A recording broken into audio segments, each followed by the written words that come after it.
and welcome to the 44th meeting of the House of Commons Standing Committee on the Status of Women. Pursuant to Standing Order 1082 and the motion adopted on Monday, October 31st, the committee will resume its study on women and girls in sport. Today's meeting is taking place in hybrid format pursuant to the House of Order on June 23rd, 2022. Members are attending in person in the room and remotely using the Zoom application. I would like to make a few comments for the benefits of the witnesses and members. Please wait until I recognize you by name before speaking. For those participating by video conference, click on the microphone icon to activate your mic, and please mute yourself when you're not speaking. Interpretation for those on Zoom, you have the choice at the bottom of the screen of either floor, English, or French. For those in the room, you can use your earpiece and select the desired channel. A reminder that all comments should be addressed through the chair. For members in the room, if you wish to speak, please raise your hand. For members on Zoom, please use the raise hand function. The clerk and I will manage the speaking list as best as we can, and we appreciate your patience. In accordance with our routine motion, I am informing the committee that all witnesses have completed the required connection tests in advance of the meeting. Before we welcome our witnesses, I would like to provide this trigger warning. This will be a difficult study. We'll be discussing experiences related to abuse. This may be triggering to viewers, members, or staff with similar experiences. If you feel distressed or if you need help, please advise the clerk. And I know I didn't say this out, but just a reminder on these pieces here, you have your choice of English, French, or floor, and just use your earpieces. We'll be speaking French and English today. So I would really like to welcome our first panel here for today. As an individual, we have Genevieve Jansen, who is a public speaker and consultant. Jennifer Fraser, Dr. Jennifer Fraser, author and educational consultant, as well as Wendy Glover, secondary school teacher and athlete development consultant.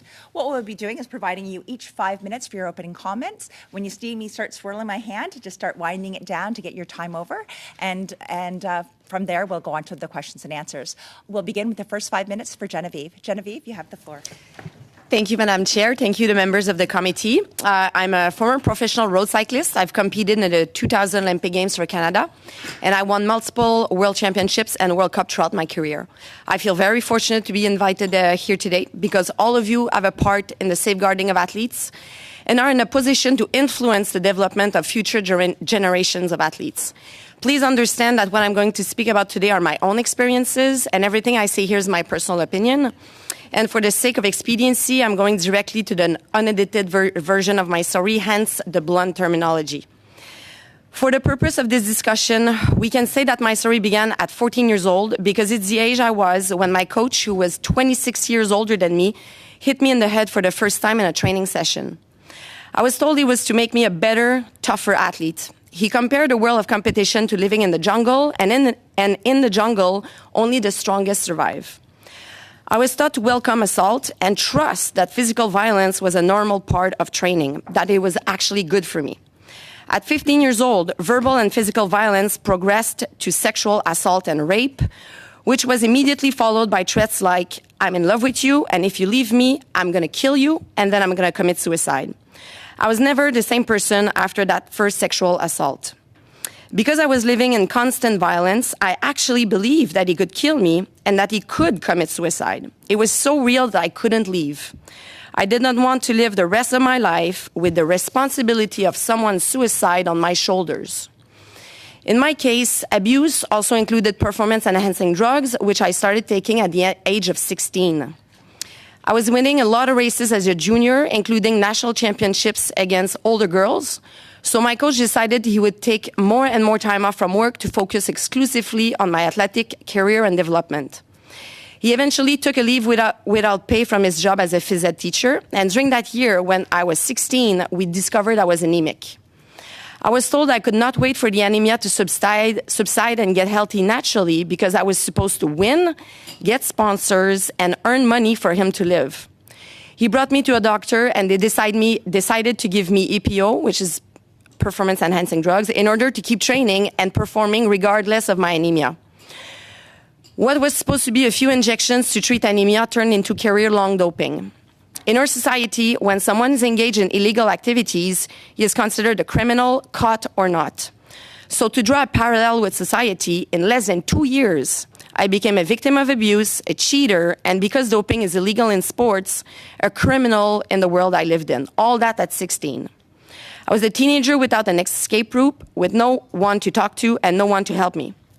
There was rarely a training session without verbal, psychological, and physical violence. My coach took control of everything, who I was able to talk to, when I was able to go out, everything regarding finances, etc. I was desperately trying to find a way out of the sport to leave him. I could not just stop because I was earning money for him to live, and he makes sure to remind me of that he had left everything in his life, including divorcing his wife, to take care of my career. So I was the one responsible. I could not go to another coach because of his suicide threats, and I could not share my story with my national or international federation because revealing everything would have accused me of cheating and therefore lose my whole career, my life, and my name. I was down to thinking the only solution was to get into an accident. Not an accident that will kill me, but something serious enough that I could finally make everything stop. Well, instead of getting into an accident, I failed a drug test and got a 10-year ban from all sports. I swear failing that drug test was the best thing that had ever happened to me. I was immediately relieved because it meant that I could finally stop cycling and leave my coach. A positive drug test was just a small inconvenience in comparison to the hell I was living in. Having my name tarnished forever was a cheap price to pay to finally get rid of him. You might ask yourself, why didn't I just leave? Well, it's never as simple as just leaving an abusive relationship. Fleeing an abusive relationship is by far the most dangerous step as the perpetrator fights to regain his control. Most fatalities happen in the act of leaving or just after the victim left the relationship. Until 2015, I was more comfortable having my name and identity associated with performance-enhancing drugs than being associated with the abuse I had been a victim of. In 2015, when a good part of my healing had taken place, I finally felt ready to open up about the violence I lived through and how I was coerced into taking performance-enhancing drugs. But I was not yet ready to talk about the sexual assaults. To me, it was still too dirty and too shameful. It's only in 2021, after reading numerous stories about abuse in sports, that I've decided to share the full extent of my experience with abuse, the story I just told you today. With that being said, please don't tell me you are sorry for what happened. Being sorry will not change the past. Be sorry that the culture of sport is still what it is today. And be angry that the things are not moving fast enough in the safeguarding of athletes. Because I believe I can be a part of the solution and influence the change of culture that must be imposed in sport, I got involved with Sportaid, and I'm extremely grateful to have a voice here today in front of this committee. The literature confirms it. Female athletes are more at risk of experiencing situations of sexual violence. Young athletes are more vulnerable. Female athletes are particularly at risk of experiencing violence when they have low self-confidence, eating disorders, and a very strong dependence on the coach. In addition, elite athletes are more at risk of experiencing psychological violence, and young athletes are experiencing physical violence. It is my wish that you help us make the following changes, so here are my recommendations. First, we must educate our athletes, starting as early as possible, on what is an acceptable or unacceptable behavior.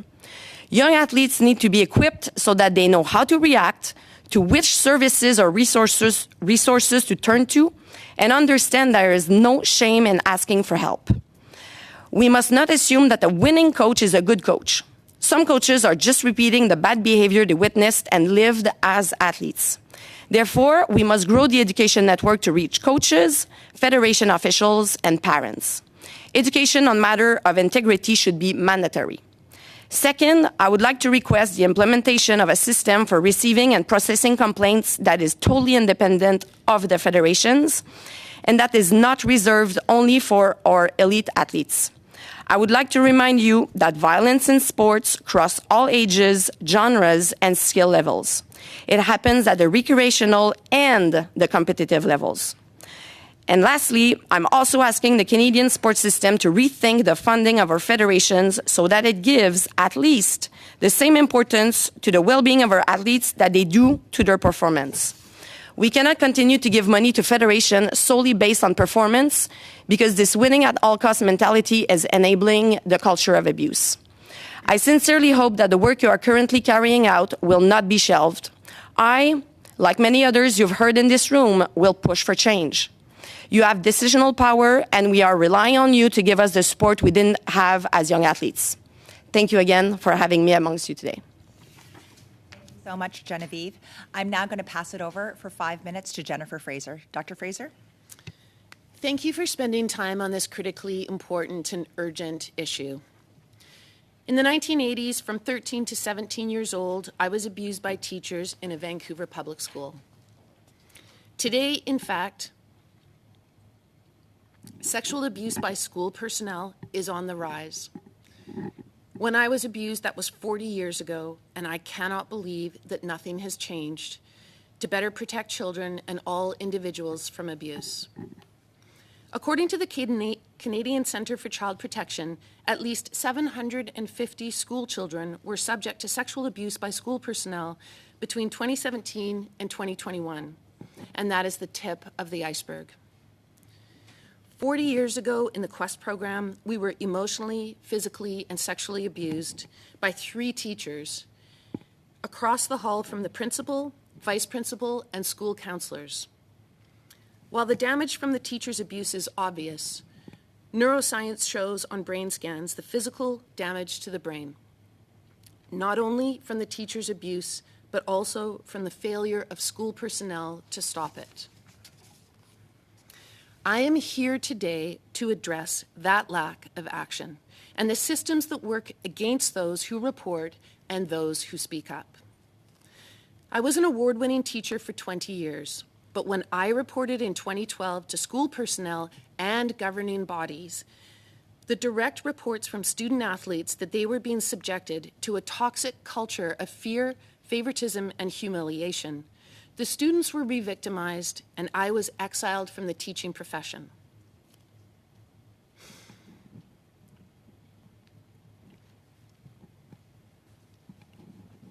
As a mother of one of the victims, I watched firsthand the devastating impact on my son, not only from the abuse, but from the army of enablers, to use Amos Guerros's phrase. While the abuse done to my son was sickening, he was clear that the enabling of the abuse, the cover-up by governing bodies, was far worse. I resigned in protest from that school that was covering up abuse, only to find myself in another school covering up abuse. This time, the abuse was sexual. Again, I heard directly from a victim. I then watched firsthand as the school and governing bodies covered up the abuse and celebrated the perpetrator publicly in front of his victim. They did not tell the truth that he was fired after an extensive police investigation. The Commissioner for Teacher Regulation colluded by making his teaching certificate disappear from the Registry of Disciplined Teachers. He had no restrictions on it when he sought out his victim at university, met with her again, further traumatizing her brain.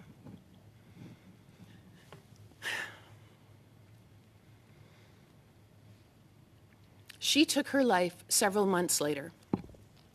She was 19. Instead of being supported for trying to protect an abused student, I learned that being a whistleblower put me at great risk, and there were no legal protections for me. The Commissioner for Teacher Regulation did not try to protect the student victim or myself.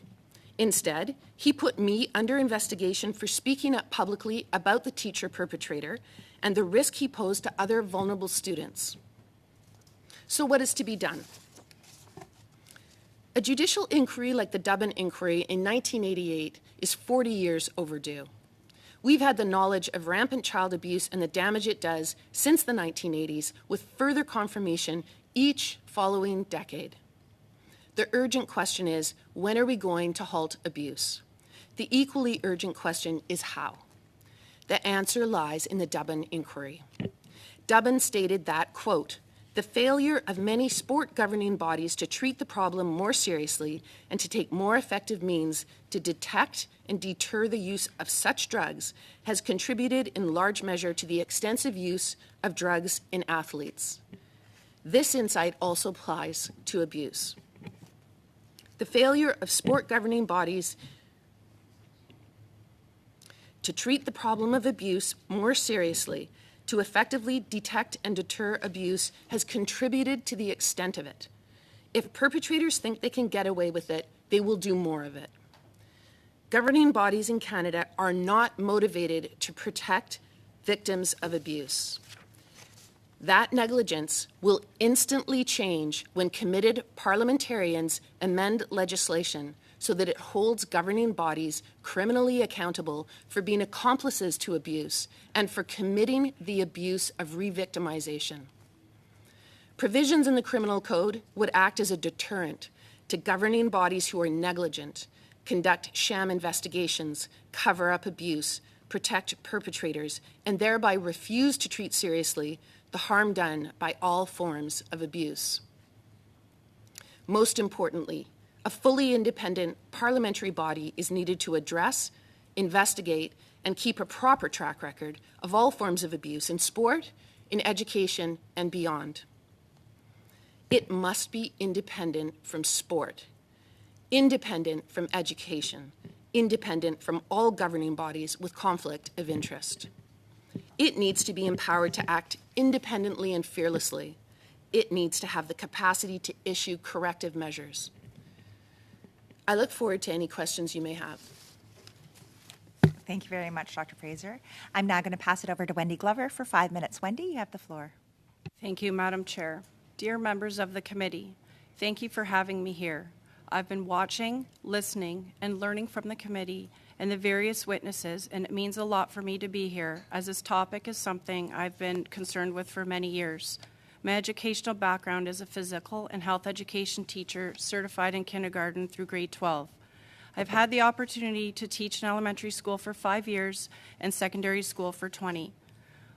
Over the years, I've taken on various roles in community sports, such as coach, parent, administrator, and board member. Most of these experiences have been in soccer and hockey. 2 years ago, I was encouraged to contribute to the hockey community as part of the Ontario Hockey League as an academic and personal development advisor with the London Knights. My previous experience in supporting student athletes in their holistic development would be helpful for the players. Additionally, my children grew up in the hockey system and are now in their early 20s, and I knew the youth hockey system the OHL players were graduates from. I've also presented at local, provincial, national, and international conferences on athleadership and the holistic athlete development. Additionally, I've written courses and curriculum being taught in the Ontario school system.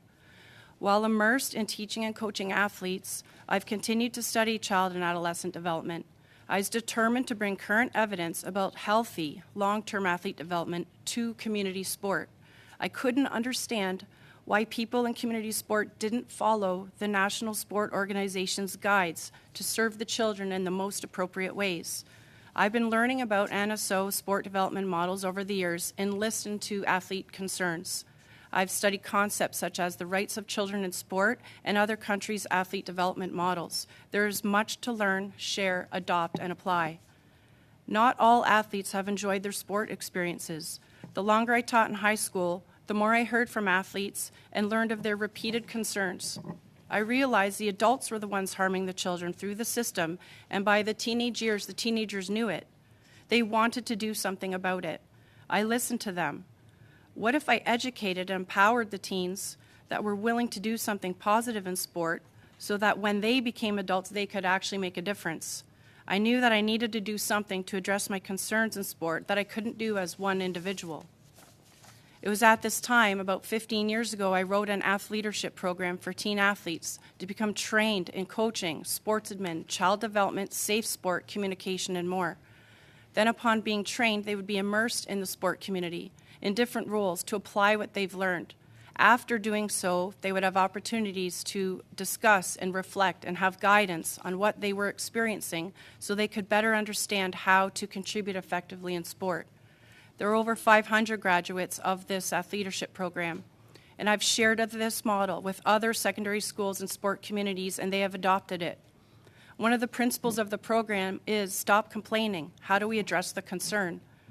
It has proven successful, and many are now in sport leadership positions. The ripple effect is real. I've tested this concept and learned that if people have appropriate education, guidance, mentorship, regardless of age, they can make a positive difference in sport. if they are willing to learn, reflect, and be led. In community sport, it can be difficult to get adults to be willing to learn, reflect, and be led. I thought maybe if we educated the adults in the same way the athleadership program did for teens, they would finally listen. I tried, and no, they don't. I witnessed more of an I got this attitude than how do we do better for children attitude. This is part of the problem. The problems are linked to governance. Adults in the system enjoy the status quo, or if they do want to learn, the sport community won't allow what they've learned to be applied. People in youth sports do not have enough education, support, mentorship to effectively lead or follow or enforce the policies in appropriate ways. They often don't know what they don't know. I do not blame them. I blame the system that has allowed this to happen. The ability to create change is virtually impossible within the current sports systems. I've tried. The system that was created does not provide for children what it was intended to do, and that is offer safe, developmentally appropriate sport experiences. We have not been measuring the right examples of successful programming. As child development researcher Dr. Martin Tom suggests, children are not many adults. We have allowed the lack of governance in sport to adultify youth sports and harm our children as a result. I, too, echo what the previous witnesses have mentioned, and that is to have an independent judicial inquiry to learn the extent of the issues that enable the abusive cultures to exist or harm will continue. Thank you. Thank you very much, the three of you. That was fantastic. We're now going to start our rounds of questioning. So what we do is 6 minutes for the first round. We'll start off with Michelle Frary for the first 6 minutes. Michelle, you have the floor. Thank you, Madam Chair, and thank you to the witnesses for being here today. It's very powerful, very emotional for everyone listening, and I appreciate your candid testimony, your honesty, your vulnerability. Genevieve, I really liked your candor and your bluntness, as you put it, because I think there's no beating around the bush, and I really appreciate that in this discussion. I want to be really mindful of how delicate this is, so I want to ask you something, and I hope it's okay. What did you need when you were 14? What could you go back and have said to your 16-year-old self? Thank you for this question. I would have loved to have the knowledge that an organization was there for me, because you know, it was early 2000s, late 1990s, early 2000s, and the Me Too movement was not known. That helped a lot in the sensibilization for people. But at the time, I would have loved to know, to have that education. Like, if you get hit, or if a coach says that to you, it's not right. But I didn't have any other support, and I didn't have any other role model. So I would have needed to know, one, what was acceptable or not, and two, that it was clearly and it was easily accessible, a place where I could have called and asked.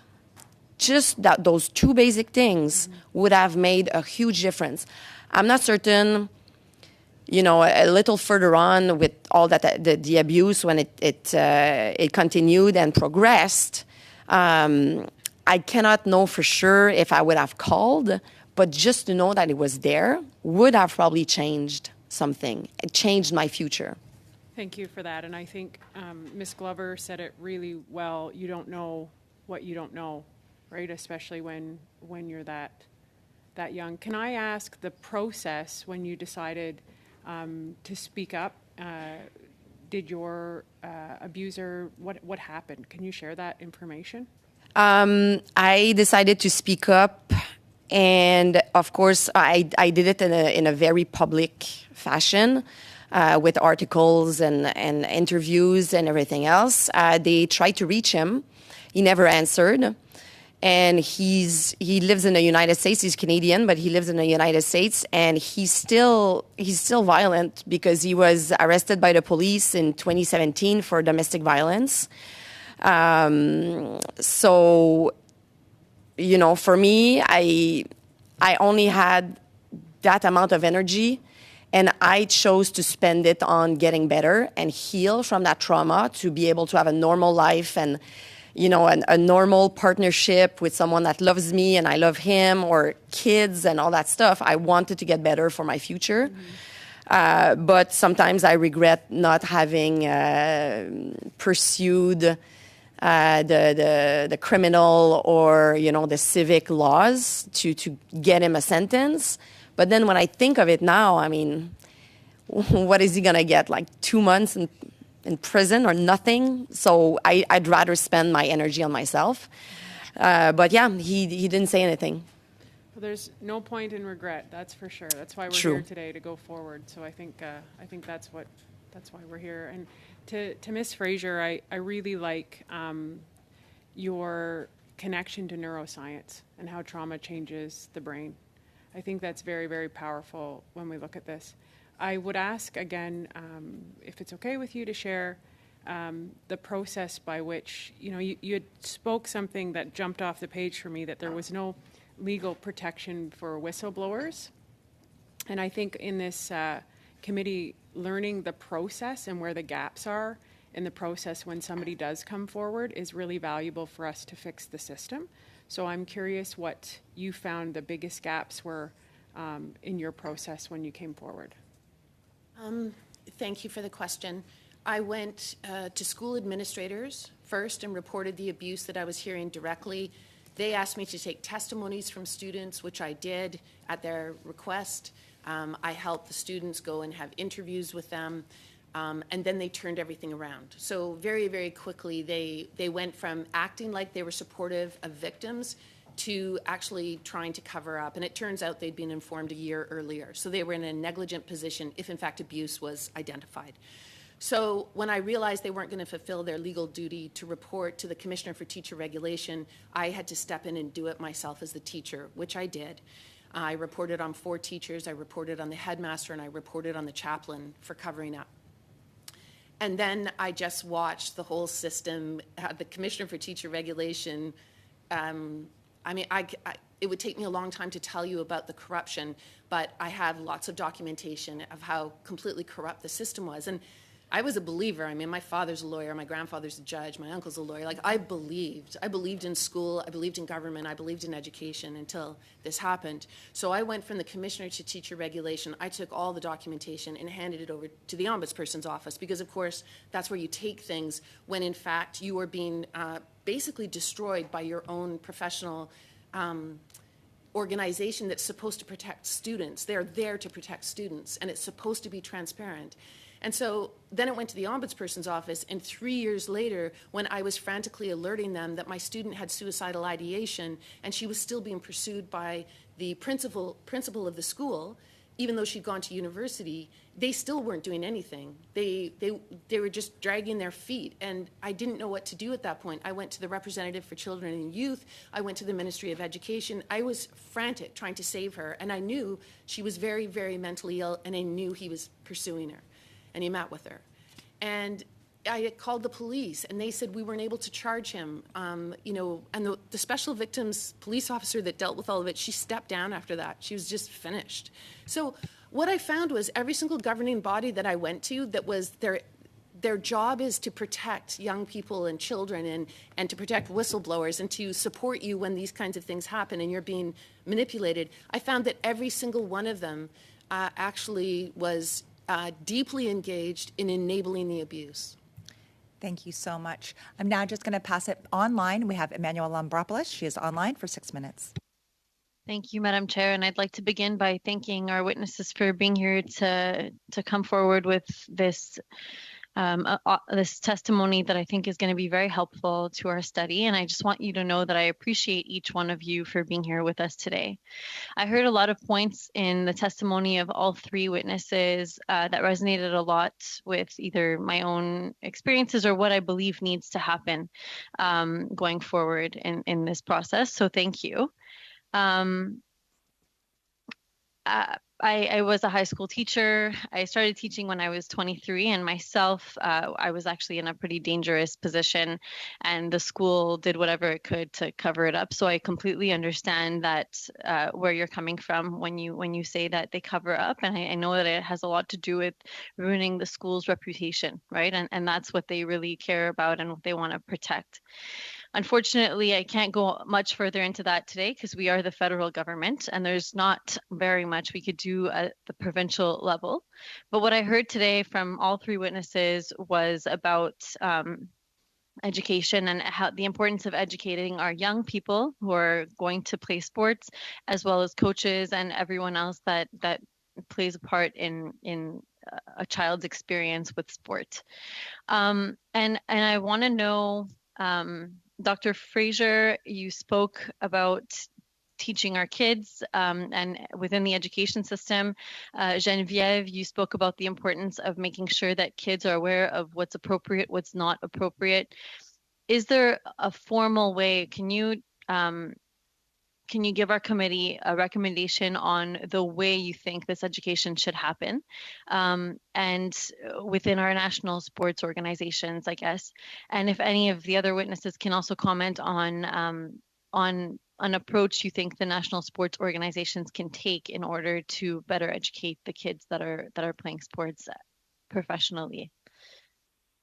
So Genevieve, did she, okay, I'll send it to Wendy Glover first, Wendy, and then we'll add comment.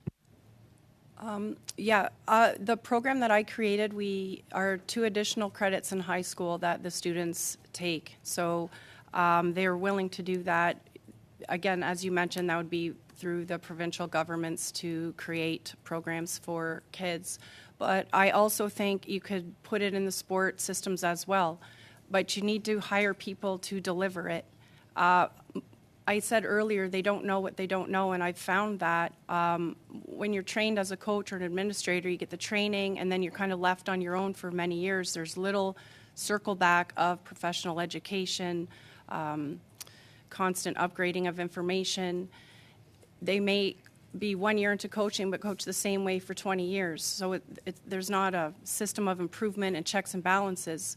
So you need people that are trained in the sport systems, in the long-term athlete development, in child and adolescent development that can be in the sports system to oversee it. It's just not happening.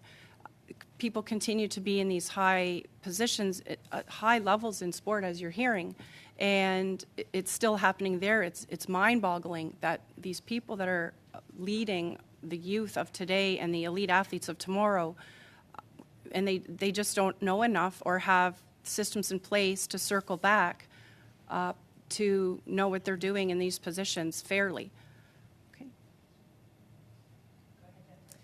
I would just add very quickly that I actually think that all of this is a federal issue, whether it's education or sport or anything beyond, because it's actually about health, mental health, substance abuse, self-harm, including suicide.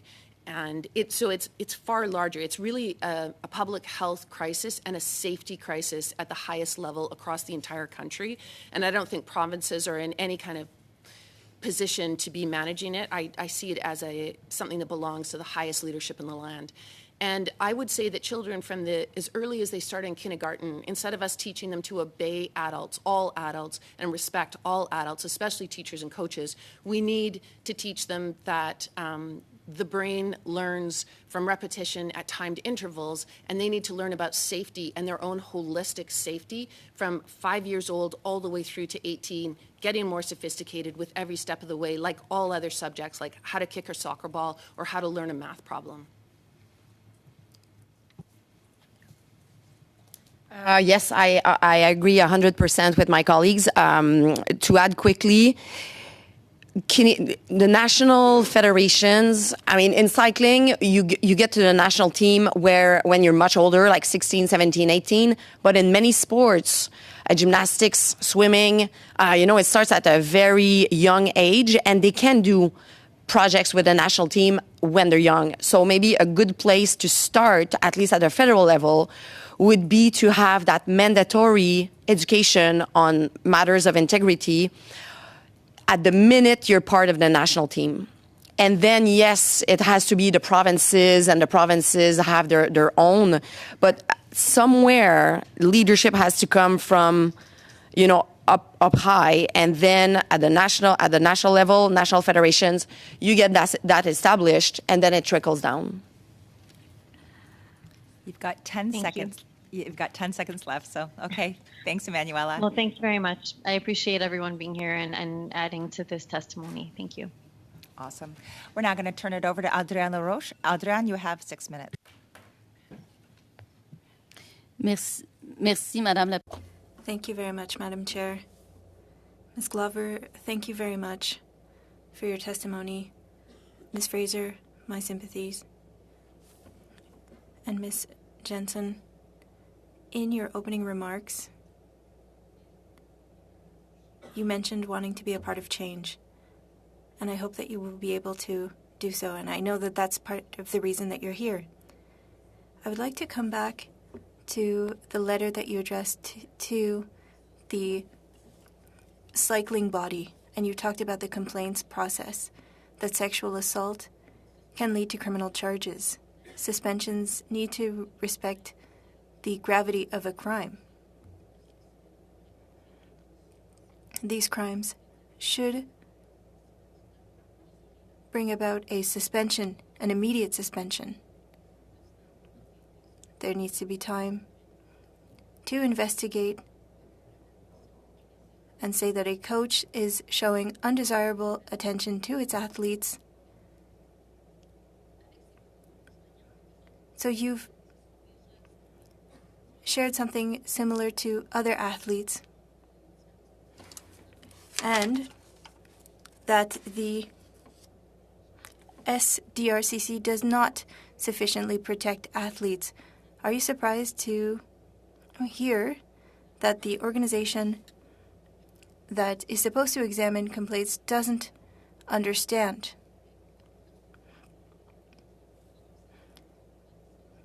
Specifically when you talked about cyclists who are victims of sexual abuse. Je pense que c'est la base. I think that it is important to have an independent body that will be able to examine complaints. It needs to be a safe place for everyone, and specifically for athletes. We need to know that in going there, and I'll move from English to French, but it won't be a boys' club, that there won't always be a foot in another federation to protect their own federation. My background is in cycling, and internationally, what inspired me to write that letter is that the case had been poorly managed. And I think that federally, yes, there needs to be an independent committee, but it needs to be consistent throughout all sports. If an athlete in soccer or in cycling or in bobsleigh could turn to that body, the sanctions and the consequences need to be the same throughout all sports. So many stakeholders and victims have requested that an independent body be created to highlight all of these cases of abuse in sport in the country. Do you support these calls from the coaches' associations and to have an independent and public inquiry for women in sports? Yes, I would like to add my voice to theirs. Because sometimes when we're talking about an independent inquiry, we also want to talk about independent bodies. And I would like to know, are you concerned to see that the SDRCC and the OSIC do not ensure that coaches do not recuse themselves when there is the appearance even of an issue? So the matter of independence in an appeared case of conflict of interest, does that concern you? In delicate cases like those, we want to be as independent as possible. Is it concerning? Yes, because these are situations that are all different and very delicate.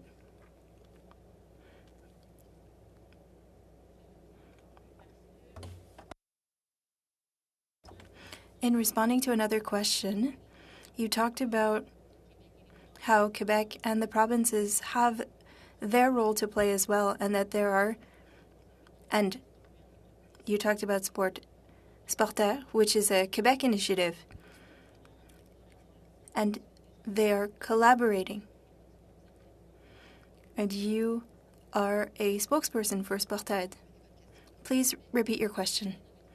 Earlier you stated that provinces and Quebec have a role to play, and when we're talking about an investigation and reviewing sports and having a collaboration between the federal government and the provinces, that they need to take into account what's being done in these provinces and Quebec. And you're a spokesperson for an organization in Quebec.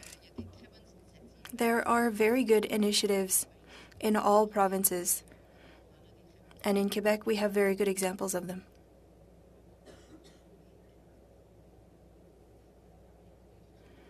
So, for that independent investigation, and I could come back to in my second turn, Ms. Fraser and Ms. Glover, how do you see this independent inquiry? May I respond in English?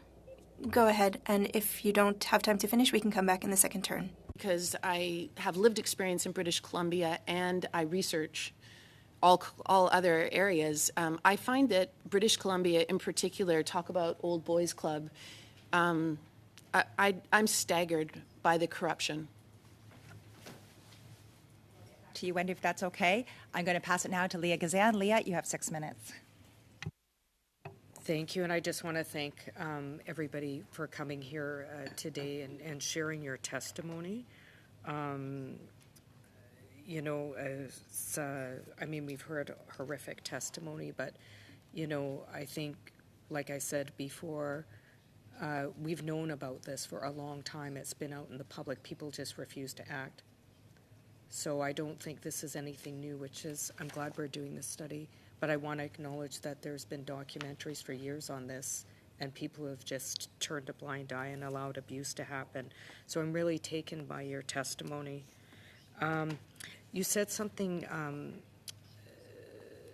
Madame Fraser, about how we teach kids to respect adults, to listen to adults without question, particularly in schools, adults in positions of authority.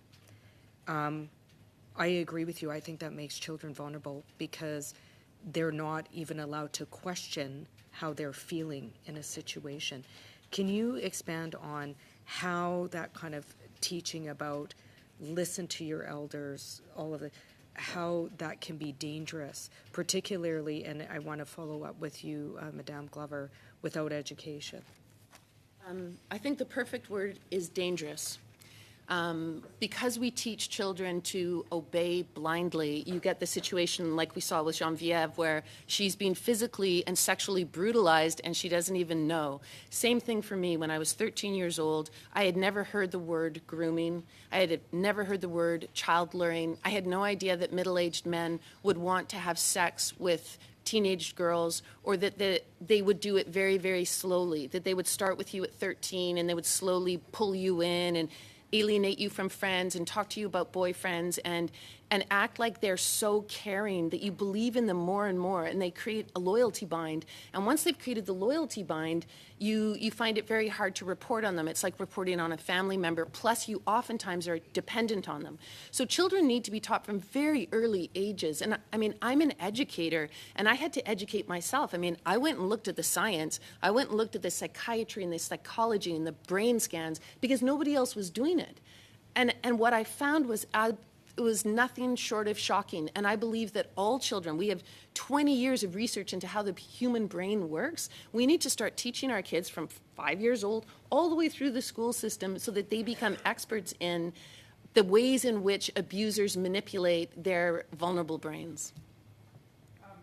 Just adding on to it, I wanted to ask a question of you.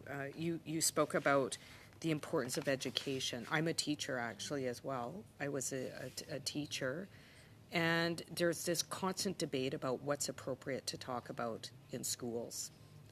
For example, healthy touching or unhealthy touching. So I was an early childhood educator, and we actually taught the kids about healthy touching and unhealthy touching by adults with picture books. Like, there's things that we can put in place so that kids know what their rights are at a very young age. Why do you think that's not happening as an educator? That would be because each province decides how they're going to deliver the education system. So some provinces have courses that, or requirements that other provinces do not. As Jennifer mentioned earlier, it's a health and mental health. It's greater than what we're talking about. And sports is just one way. There's plenty of children who don't play sports. So how are they getting this education? When we teach kids as adolescents, we try to teach them to appropriately have conversations with adults, how to challenge adults when they feel the need to. But I don't think this can be forced onto the children and parents to advocate for themselves. Like, it has to be systemic. We're asking some people to do something they're not comfortable with or they feel apprehensive about for all the reasons that the other witnesses have mentioned.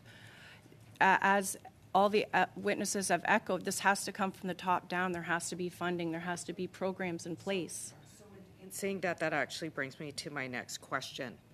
I mean, you can teach about healthy touching. I think that's all very important, and I don't want to minimize kids understanding what their rights are critical. But it seems to me from the testimony we've heard that even with all of that knowledge, when people come forward, they're met with no response.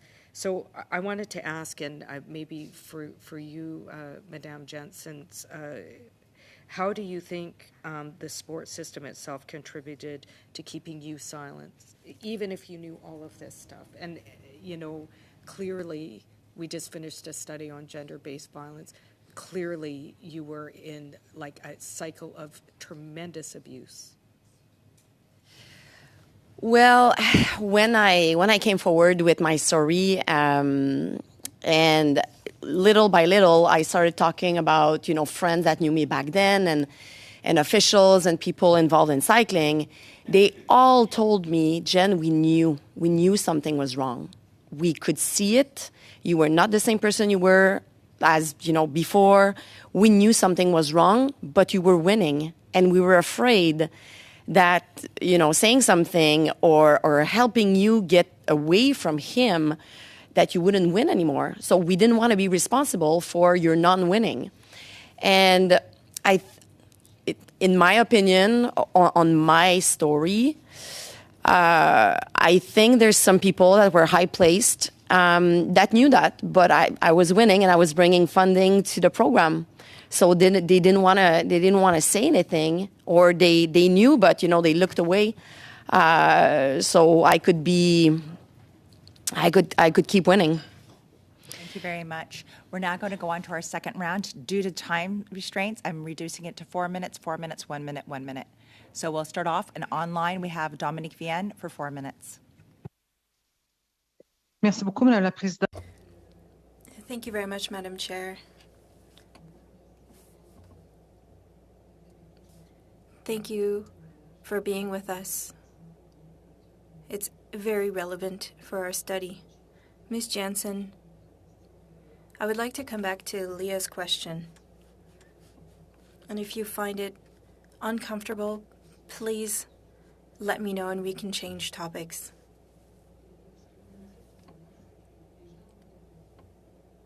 You've said that people around you, whether it be staff, coaching staff that were in your entourage or family, they all stayed silent, or they didn't ask questions. They didn't want to harm you more, if I understood you correctly. And yet, and after listening to your opening remarks, and I've heard you before, but you were completely left alone and isolated. And it is horrible to hear that today. Thank you very much.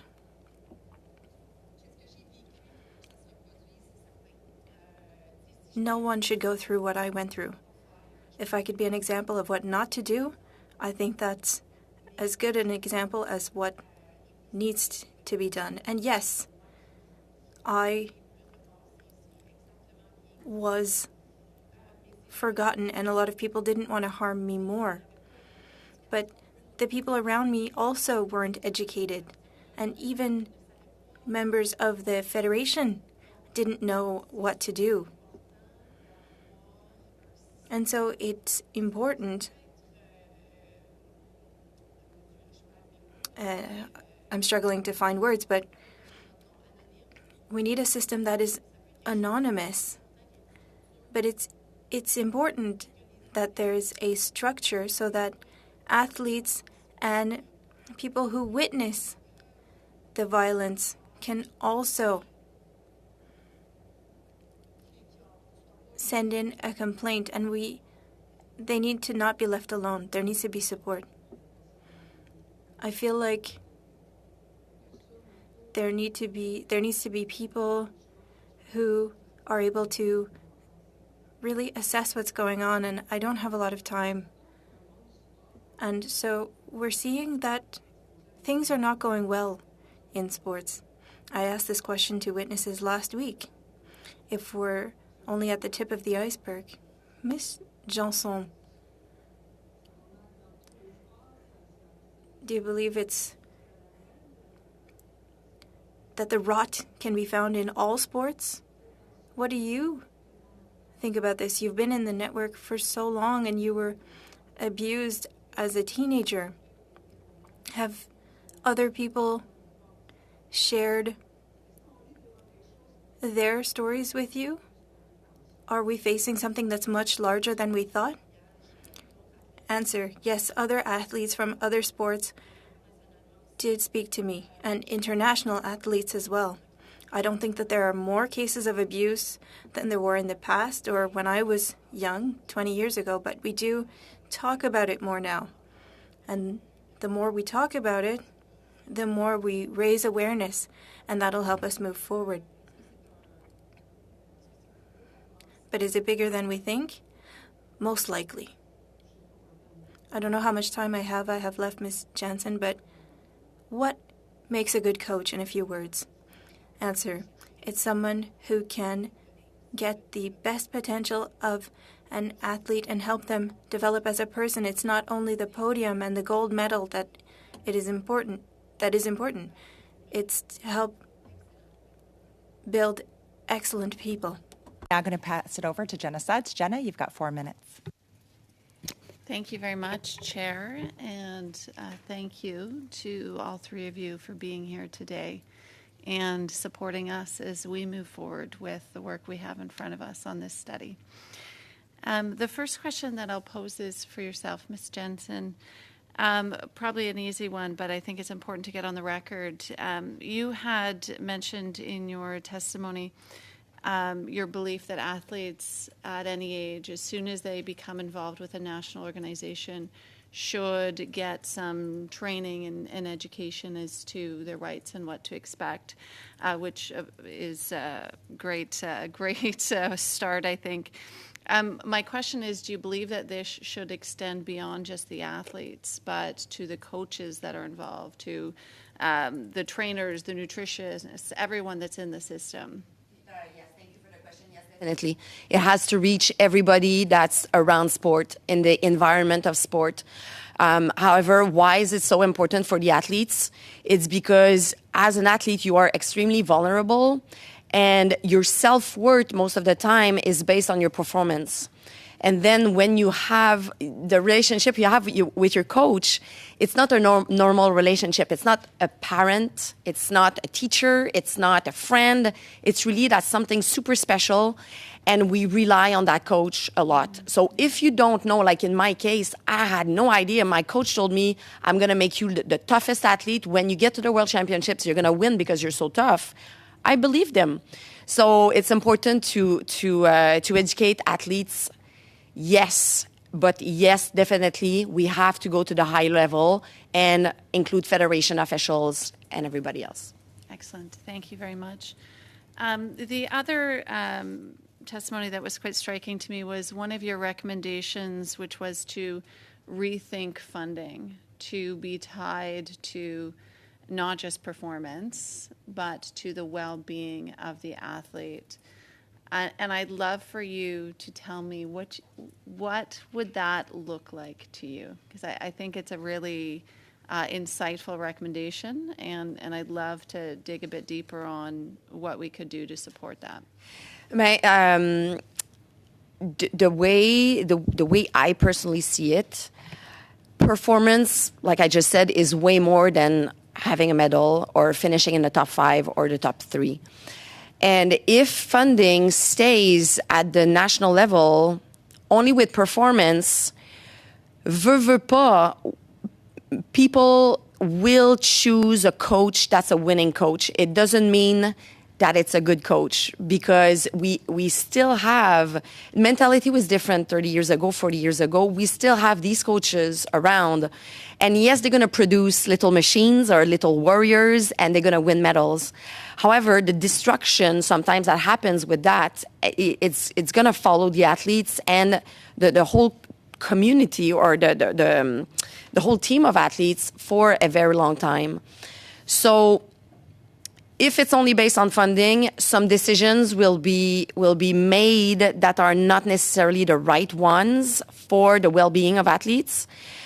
So it would be, and I don't know how to get it going, but it would be great if we could have funding based on the best performances possible, and that can be a 20th place. You know, when you go to school, when you get 80 or 83 in an exam, it's really good.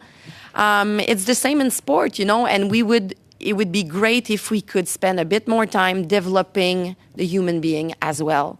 So yes, the athletes, but what about the human? Thanks so much. So going on for 1 minute to Adrian. So 1 minute, Adrian. Madame la Présidente. Thank you very much, Madam Chair.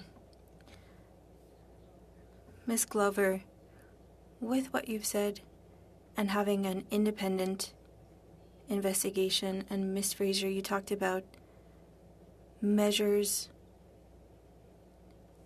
that could be implemented and how to have an independent process. And with your knowledge and with what you've proposed today, were you consulted by Sports Canada that is currently reviewing its policies, and this should be tabled in February?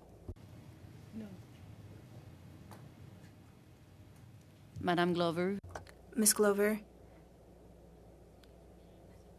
I'll leave you my last few seconds.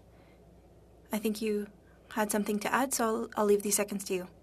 What we were discussing earlier about teaching athletes, we already have a Coach Association of Canada, the National Coach Certification Program, where you have to register and take courses. You have a locker number. All the 500 kids that go through a program do that. They just completed this week Support Through Sport, Understanding Teen Dating Violence. There's a number of education programs within that. That is just a starting point. So the certifications are there, the structure's in place, but some of those courses cost money. So we try to do as much that are free and limit how much we're asking parents out of pocket. In regards to finding out what's wrong in all of the systems, that's why you need a committee to review it. We don't know what's wrong in all of the systems till you go in there and you investigate the hockey, the soccer, the cycling, the swimming, the gymnastics, etc. So there's more to it than terrible abuse cases that we're hearing of. It's just, for example, not even following the structure that has been set out with, say, 45 games a year and 45 practices. They'll do 80 games and 120 practices and take over a child's life. It's way deeper than what we're discussing here. As you said, this is the tip of the iceberg. I've never understood how they're even insured to constantly break the guidelines that were set for them. I can't have school on Saturdays just because I care extra. It's the tip of the iceberg, and there's a lot more work to do. Awesome. Thank you so much. For the final round, 1 minute to Leah Gazan. Thank you, Madam Speaker. You spoke, Genevieve, about the importance of independence. In reporting in Manitoba, we have something called the Children's Advocate Office that kind of oversees the overall care of children, whether it be in the justice system, child welfare system, just an independent advocate for children that's funded through the government. Do you think that kind of oversight, completely independent, funded away from the sports organizations, would be helpful? Yes, I think so. Thank you. Any other comments? That was succinct. Very okay. Any other? I would just add to that Manitoba, they've just in their throne speech said that they're going to change the way that education complaints come through for children because the system is so dismal and children are so unprotected in school. And there's a certain parallel. What I found today listening to how can we fix the problem was we have to remember the vast majority of coaches and teachers and people in governing bodies are really trustworthy and fabulous. What we're dealing with, though, are extremely dangerous people, extremely destructive people. They're a minority, and we do everything in our power to cover up for them, protect them, never hold them accountable. That's where the breakdown is happening, I think, on a significant level. And they will present as Dr. Jekyll in front of all of us. And as soon as they close the door, they're Mr. Hyde, and that's a big problem. Thank you very much. I'd really like to thank Genevieve, Jennifer, and Wendy for being here today. Thank you so much for bringing your testimony and providing your stories. Just a reminder, if there's anything that you need, there are resources available through the House of Commons. Please reach out to the clerk or myself, whatever we can do. We're going to suspend just for a couple seconds, and we're going to be switching right over to our next panel. So we'll suspend for about a minute.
second hour for today. As everybody's just grabbing their things, I am just going to welcome our next panelists. From ITB Sport and Recreation, we have Alison Forsyth, who is the Chief Operating Officer. As an individual, we have Guylaine Demare, Professor, Department of Physical Education at University of Laval. And Guylaine, you are online there. And from the Sport Dispute Resolution Centre of Canada, Marie-Claude Asselin. Marie, thank you very much for being here, and she is the Chief Executive Officer. We are going to provide you each 5 minutes for opening statements. When you see me start twirling my pen, I try to be flexible, especially if it's on things that are quite sensitive. But if you see me wrapping up, try to start wrapping it up. So we'll start with our first 5 minutes. Over to Alison. Alison, you've got the floor for 5. Good afternoon, everyone, and thank you for having me. I am a 2-time Olympian, a mother of 3 young hockey players, and a victim of egregious sexual abuse within our Canadian sports system. I also work in this space, and I've made that choice to work on the front lines of this crisis and have for over 4 years. I have worked alongside sport organizations, athletes, and government agencies, helping them seek out solutions and providing education at all levels of all ages and all roles within these organizations. The impacts of my sexual abuse experience cannot be summed up in a few minutes. Extreme grooming, horrific sexual assaults, mental coercion, and psychological abuse are some of the immense physical and mental burdens I still live with each day. I know also what trauma feels like when it's associated with being the whistleblower and the effects of being silenced for 17 years before my perpetrator was caught. For years, I lived with anger, depression, shame, self-blame, and chronic PTSD. And yes, I made the Olympics. And yes, I became an 8-time Canadian champion. Success does not automatically translate to happiness or health. I can tell you that firsthand, and in fact, many ways, our focus on success above all else is a shield for victims. I would give back every medal I ever won to have prevented what happened to me from happening to me. I know why it is critical to remove an abuser immediately from the environment after I was taken into the woods for 6 hours and coerced through threats of suicide, only to have him reappear the next day standing in the woods in camouflage to watch me during my biggest race of my life. I know what it's like to retell my story hundreds of times and be traumatized each and every time I tell it, including today, and throughout a 2.5-year criminal trial and investigation that resulted in a 12-year prison sentence. I know what it feels like to have to testify in court 36 hours after giving birth to my baby and bringing her in the room.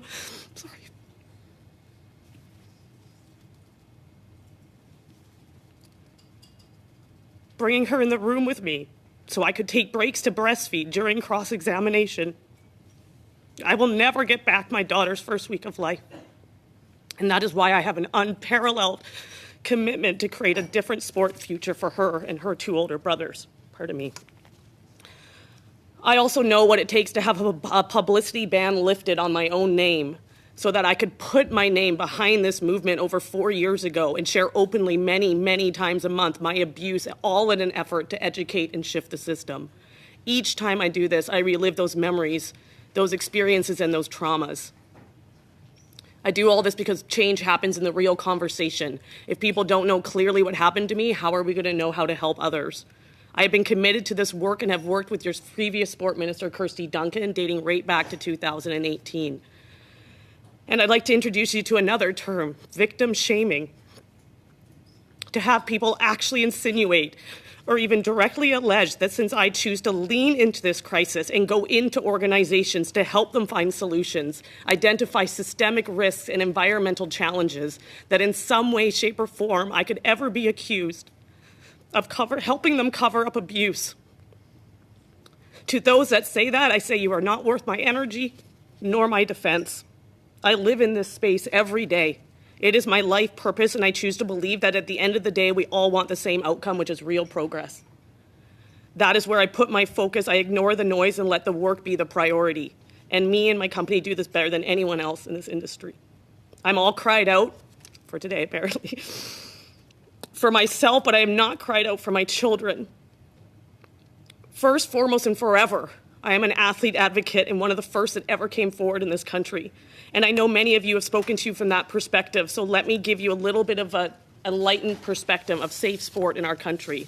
The crisis is much more than coach-athlete abuse, and with less than 5% of cases we see being sexual in nature, it is much more than sexual abuse. I speak to more athletes on this issue on the front lines than anyone else in our country. I say that to contextualize my experience and perspective.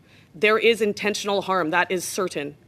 And what we also know to be true is that we have deep cultural conditioning and normalization of behaviors in sport, and we need to end the systemic acceptance of maltreatment. Some examples. I educate hockey coaches on the perils of bag skating and football coaches on the trauma of running suicides. Both these ingrained practices are now considered exercise as a form of punishment, and many coaches still believe in their validity. This isn't about judgment, it is about education. Much like concussions, once we know better, we do better. These coaches will almost always respond to me with, well, I was bag skated, so it can't be that bad. To which I respond, well, yes, and 25 years ago, after an athlete was knocked unconscious, we also gave him, her, or them sniffing salts and sent them back on the ice. We need to change. I provide educations to young athletes being sanctioned for hazing. And when I ask them how they don't think what they do was harmful, they say, because Allison, this happened to me 4 years ago. I talk to referees who are quitting alongside 70% of their peers in this province alone because in addition to the 900 complaints they filed for discrimination in hockey alone last year, they are tired of being chased home by angry parents. I am even on the bench of my own son's hockey game watching parents fistfight in the stands and yell profanities at the refs. Just last week, as a parent was ejected from a game for ref abuse, this parent left and in front of dozens of 11-year-old athletes called out, "Hey, ref, why don't you just go kill yourself?" And yes, I talk to athletes who are actively in the grooming process, and I work with them to understand what that is and why being their coach's favorite and best friend is not healthy. Why them feeling like if they aren't their coach's favorite, they won't make the team. That is a clear sign of grooming. And why, if they feel they are playing out of fear, they may also be playing under psychological abuse. We are overly focused on the problem or at best polishing the problem when we need to lean into the solutions that are already evident. We need to deprogram the cult, yes, the cult, out of the culture of sport.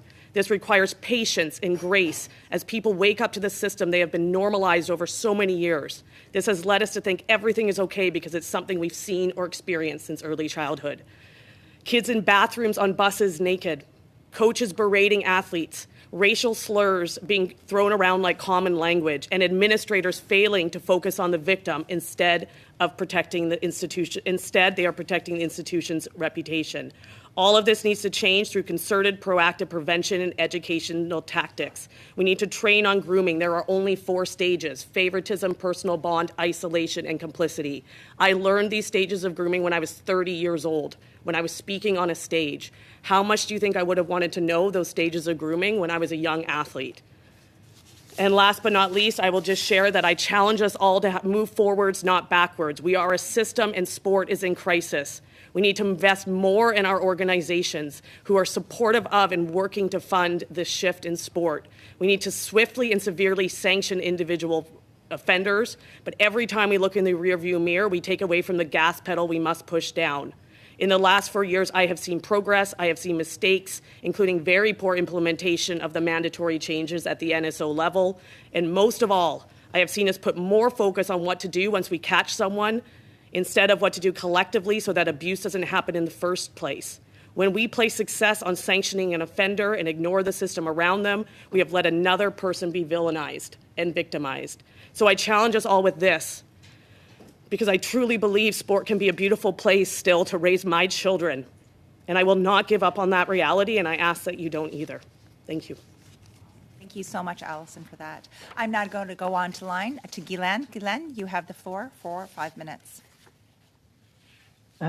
Merci pour Thank you for inviting me. You'll have to forgive me. I've been sick for the past few days with the flu, so I'm not at my best. But the cause goes beyond me, and so I made sure to be present with you. Thank you, Allison, for your testimony. It is very touching.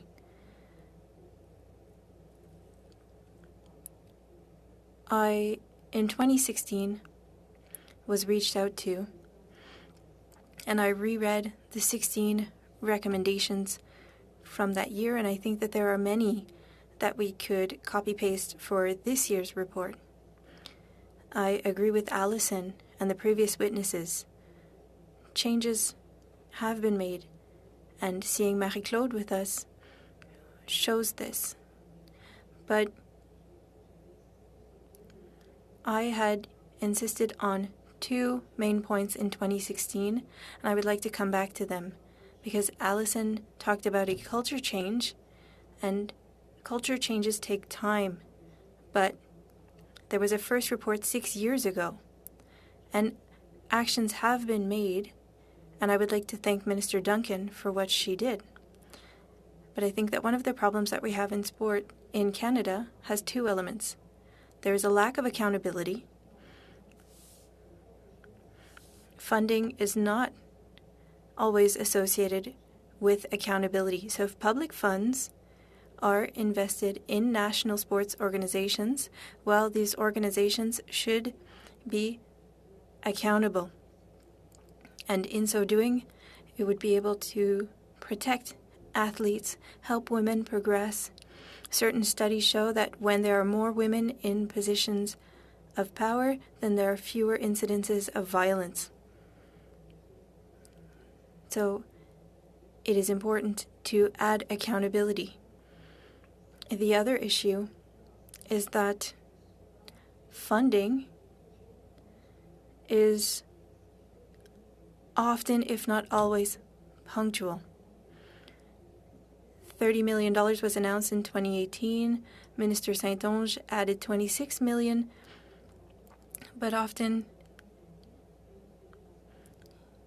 it is very punctual. So sports organizations could request funding for programs for gender equality, but these were one-off projects, one-shot deals, and after that, if there's no more funding, there are no more projects that are proposed. So it's hard to have a long-term vision and to plan long-term. And I'll use a politically correct word. Something that breaks my heart is that, or that thanks to Minister Duncan, rather, we have E-Alliance on gender equality. It was implemented in 2020, $1.5 million. And it's a project on 3 years, but you know how it works. We received the funds 2 weeks before year 1, so we had only 2 years to operate.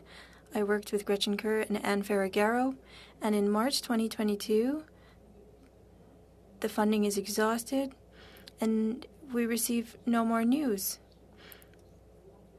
I am now at the head of a research lab in Quebec for gender equality, but all of the efforts that we put in over 2 years to create data and to follow up all of those efforts, well, it's as if $1.5 million was sent out the window. We don't even know what's going to happen with the research center. That was a determining action for the report in 2018. I have my timer in front of me, so I know I have 10 seconds left, but 2 things to remember: accountability, mandatory accountability, and long-term funding. Because it can't just be initiatives over 2 years or 1 year and then nothing comes of it. And there's no follow-up. And that wastes a lot of money. Very much. We'll now turn it over for the next 5 minutes to Marie-Claude Asselin. Marie-Claude, you have the floor. Madam Chair, members of the committee, thank you sincerely for inviting me to speak on such an important topic. Mon nom est Marie-Claude Asselin. My name is Marie-Claude Asselin. I am, for close to 16 years now, the Chief Executive Officer of the Sport Dispute Resolution Centre of Canada, home of the new office of the Sport Integrity Commissioner, the OSIC. Many witnesses before me spoke eloquently about the issues of concern to all of us. Victims and survivors especially with stories profoundly disturbing but necessary to hear. At this time, please allow me to shift the conversation to solutions. I will continue in English. In 2000, a work group of the Secretary of State Amateur Sport concluded that due to a lack of fair and consistent policies, or to the improper administration of those policies, athletes and other participants in sport are being disciplined, harassed, and denied opportunities without a proper recourse to a hearing or appeal. The SDRCC was created to remedy this. You heard witnesses refer to the Dublin inquiry as having brought to light the fact that sport organizations could not be trusted with applying anti-doping rules against their own members. They testified that Canada now has a strong and independent anti-doping program. I agree with them. On November 21st, in particular, one witness spoke highly of this truly independent anti-doping system. But something they failed to mention is that the SDRCC is, in fact, Canada's anti-doping tribunal. Yet in the same breath, they insisted that the SDRCC is not independent. The SDRCC is neutral and independent by definition. Its arbitrators, not its board members, are tasked with making sure that national sport organizations' policies and their decisions rendered pursuant to those policies are not arbitrary, discriminatory, or illegal. Since its creation in 2004, the SDRCC has handled more than 600 disputes pertaining to team selection, funding of athletes, eligibility matters, discipline, all in order to remedy discrimination, unfairness, corruption, and maltreatment. In providing access to justice that is adapted to the reality of sport, the SDRCC serves as an alternative to long and expensive court proceedings offered in civil courts and human rights tribunals. Delays encountered in these fora will not serve athletes whose careers cannot be put on hold for 2 to 4 years while they await their day in court. SDRCC cases are resolved on average within 54 days for doping cases and 44 days for other sports-related disputes. All witnesses who spoke before you on their negative experience in reporting abuse came forward prior to June 2022, before the date of creation of the Office of the Sport Integrity Commissioner. Consequently, they had to follow their own organization's processes, which admittedly were grossly inadequate. But at the SDRCC, victims and survivors have access to mental health and legal aid services even prior to filing a complaint. The specialized safeguarding tribunal rules strike a very careful balance between the right to due process and the need to offer protection to vulnerable parties and witnesses, like no other statutory tribunal in Canada and possibly around the world. The SDRCC safeguarding mediators and arbitrators and the OSIC investigators are experts trained in trauma-informed practices with experience in human rights, in child protection, and in residential school adjudications. Their biographies are published on the websites of the SDRCC and of the OSIC. I can assure you also that we do have the voice of victims and survivors at the SDRCC, both in advisory and decision-making capacity. The fact that a victim or survivor does not post their private life on social media does not make them less of a victim. We are respectful of their choice, which is 100% theirs to make. At the SDRCC, we also agree with victims and survivors who claim that the program has its limitations. Less than 6 months since its opening, it is indeed in its infancy. Yet it is unfair not to give it a chance. It is built on solid grounds, and it would be certainly beneficial for it to have greater powers, such as the power of subpoena, the right to maintain a public registry of sanctions, and immunity for its professionals. No one is denying that horrific abuses took place and still do. Given the right powers and proper resources, Madam Chair, I assure you that the SDRCC and the OSIC can absolutely achieve their safe sport mandate. Thank you for listening. Thank you very much for that. And we are now going to begin and going through our rounds of questioning. So for our first round, it will be 6 minutes, and we'll just go 6 minutes, 6 minutes, 6 minutes, 6 minutes. We'll start off with Anna Roberts for 6 minutes. Thank you, Madam Chair. My questions are going to be to Marie-Claude. you stated that you've been involved with this the SDRCC, for 16 years? Well, excuse me for being blunt, but I don't believe that the SDRCC is working for our children. They have failed at all levels.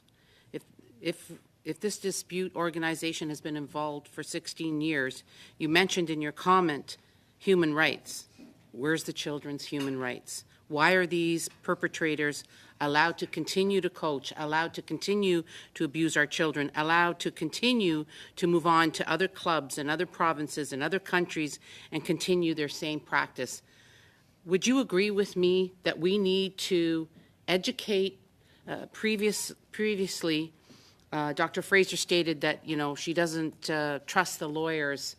She thought she trusted the lawyers and the judges, and obviously maybe we need to educate them on the importance of protecting our children, because I'll be quite blunt, I don't think we're doing a good job. And I think that the improvement, words are not enough. We have to take action. So would you agree with me that we need to make sure that these perpetrators are charged with a criminal offense so that they do not continue to create or do not continue to abuse our children? I would agree with you. First, that if the behavior is criminal, yes, the criminal system should be able to help them, but the criminal system has failed to help them, to help the children. So we are at the SDRCC. We've been working on this for many years now to try to get a space to help with the abuse and harassment. And yes, we've been doing this for a number of years now, but the focus was on team selection and funding of athletes and other issues. And so we pushed, along with the help of Allison here and other people and Minister Duncan, for the center to have a mandate to play in this realm, because we did not have that until June 2022. So we've only been in this area for 6 months. And this is why you haven't seen us in action yet. So for 16 years we've been listening to complaints. For 16 years our children have been abused. And for 16 years we continue the same jargon and expecting a different result. I don't understand. Like, I'm sorry, maybe I'm naive, but how can we protect our children if we're not acting? Words are just not enough. Like, this is not something that we should not allow individuals that have the opportunity to abuse our children to continue to do that. And the only way we're going to stop it is if they're charged criminally. A registration obviously is not working because they get a slap on the wrist and they continue. So we need to educate our judges and our lawyers to the fact that our children are our future, but if this behavior continues, we won't have any children to proceed. I completely agree with you. I do believe that we are limited in our jurisdiction right now, and if the government wants to expand that, we're welcome. But what happens in the schools, in school sport, and what happens at the community sport is something that we do not have currently jurisdiction over. Because our jurisdiction is contractual, and so we need the provinces and territories to step up and offer a service similar to what we're offering now in all the jurisdictions in Canada. And if they want our help, we will help them. Otherwise, they maybe have to do like Quebec and have their own system to deal with it. So how can we work with our provinces and territories together to avoid any future abuse? Because what we're currently doing, I mean, what you're saying is the provinces are under different jurisdiction. You know what? We have children to take care of. That's to me an excuse. That's enough. Yes. We need to make sure that we get the provinces and territories involved, the lawyers, the educators, the judges. This must stop at all levels. It has to stop. So how can we, or what do you have in your plan to work with the provinces and territories to ensure that these abuses stop? Yes, we're currently speaking to all of them, and we're hopeful that we're going to collaborate either in the creation of their own system in their jurisdiction, or some of them are actually prepared to sign an agreement with us so that we do have jurisdiction in their provincial sports and at the grassroots in their provinces. There remains a little difficulty. A lot of sport is played in schools, and schools are not under the sport ministry. They fall under the education ministry. So there's a lot of jurisdictions to involve in that if we want to be efficient. So you're telling me that the process currently, it's not working, but you're working on a process? Is that what, like, I'm sorry, I'm confused. Our process right now is working at the national level. So we're not involving the provinces or territories? We are talking to them, and we're moving forward. So on do you this. agree that maybe we should mandate that? It would be wonderful. Because if we don't mandate that, and the perpetrator has an issue in one province, they can move to the next province, and you're not even aware of it. Mm-hmm. So, do you see where I'm going with this? It's a serious thing. We can't continue. It's like having someone abuse your child today in Ontario and go to BC and do the same thing in BC, but nobody knows about it. And this is why the registry would be a part of the solutions. Right now, with the legislative framework of privacy laws in Canada, we're very limited in what we can do with the public registry, but we have so many examples of coaches that move from one province or a level, like from being on a national team to going to a school, sports schools. There's so many examples of those.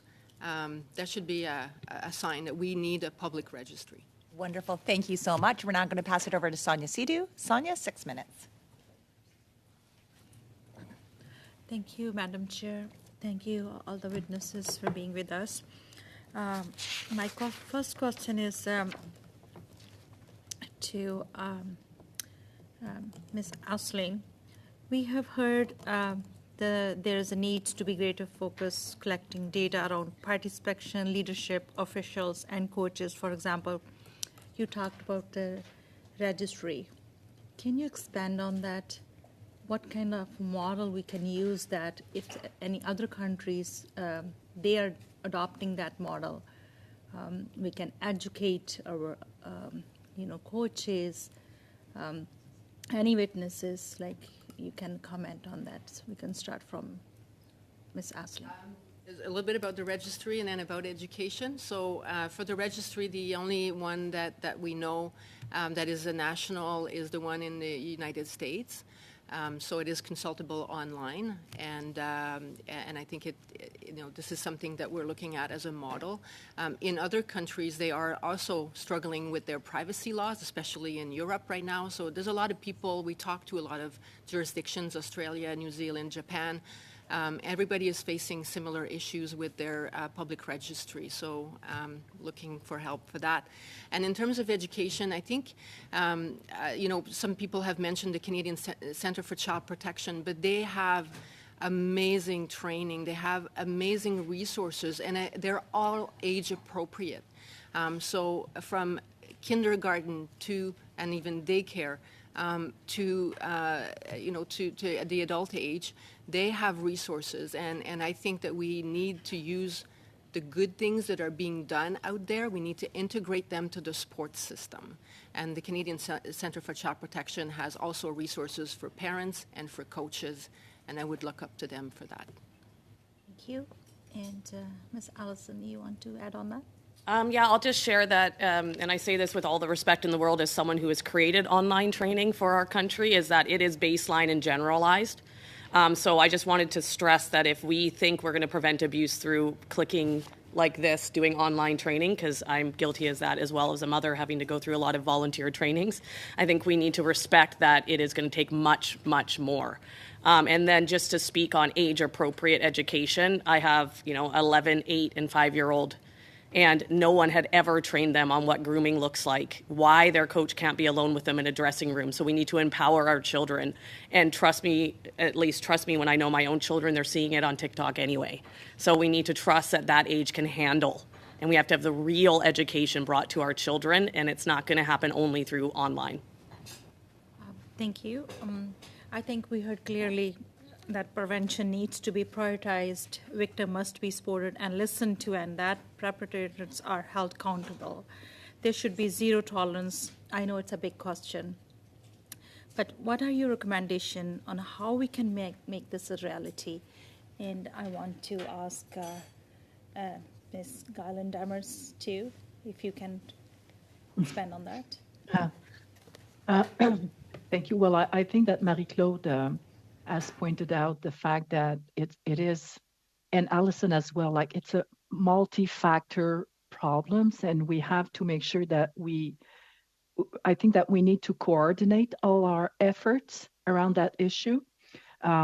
Because like Marie-Claude said, I think that one of our biggest challenges Canada is the jurisdiction aspect of like education is by province, and so something that can be done at the national level, but then each province has to deal with what they will want to do.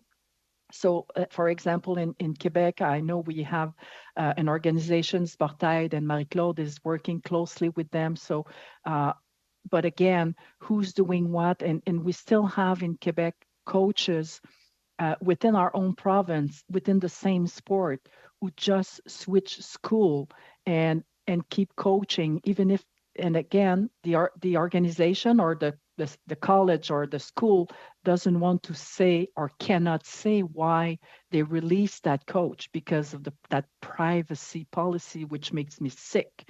And I agree with Marie-Claude that we need a way to make those coaches on a blacklist somewhere, that registry, so they won't go on and keep coaching. So I guess that the challenge is who, and maybe Marie-Claude is the answer and with our organization, but we need a strong leadership and maybe I think one organization that should be involved in that is our FPTSC committee, the Federal Provincial Territorial Sport Committee, who at least tries to make sure that we do have some sort of collaboration between the federal level, provincial, and territorial levels to make sure that we coordinate our efforts. So maybe that committee should be more involved in that issue. But again, for me, one of the biggest priority would definitely be to have that registry, because right now we see coaches and we know those coaches and we keep seeing them coach, and what can we do? So so that would be my first priority, and I guess Marie-Claude and her team are probably the best one to make that happen sooner than later. So what recommendation you want to give to the committee to ensure that OSIC is an effective organization for moving forward? Anybody can, or you can, yes, go ahead.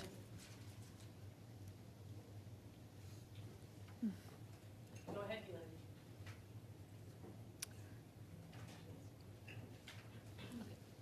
Okay, sorry. I thought the question was. So can you just repeat the question? I'm sorry. One thing, Elaine. So around OSIC and the reality of OSIC, I think we need to look at the Center for Safe Sport out of the U.S. as an example. And what I will share and what I know from people who work there and have tried to file complaints there, it is going to be critical for OSIC, and I believe this is 100% possible, to have the funding to hold the capacity. And I say this from an athlete level, because what I'm extremely fearful of is that if we ever get to a place where athletes are trying to file complaints of abuse, and they are told, as some athletes have been told across the border, well, we'll get back to you in about 2 years, that is a massive problem. Because I believe it's human nature that as soon as you don't think that something's going to work or not going to be done in a timely way, we're going to be right back where we started, which is I don't trust the system and I don't trust that I need to file a complaint. So I do believe that OSIC is the place for this. I do believe that it is going to be strong enough for us, and I do believe that we need to fund it and provide it more resources to be able to hold what I can only tell you is going to be an unfortunate onslaught of complaints that come through that organization. Awesome, thank you. I just have a quick question before I send it off. Do you work with OSIC then? No, so we're aligned with OSIC. You're aligned. Yeah. So do you do webinars or anything with them? You're just aligned? Yeah, I do webinars with supporting Sarah Peltier as like a functional support, but no, I don't work within OSIC at all. Okay, no, I just wanted to get everything in line. Okay, Adrienne LaRoche, you have the floor for 6 minutes. Merci, Madame la Présidente. Thank you, Madam Chair. I feel like I'm seeing the same disconnect that I saw this summer with Hockey Canada. I get the impression that nobody's responsible for anything. There's no accountability whatsoever. Ms. Demers stated there were 16 recommendations in 2016. We're in 2022, and we're still hearing horror stories. Ms. Asselin, can you bring some clarifications on the current system that is there to watch for abuses in sports?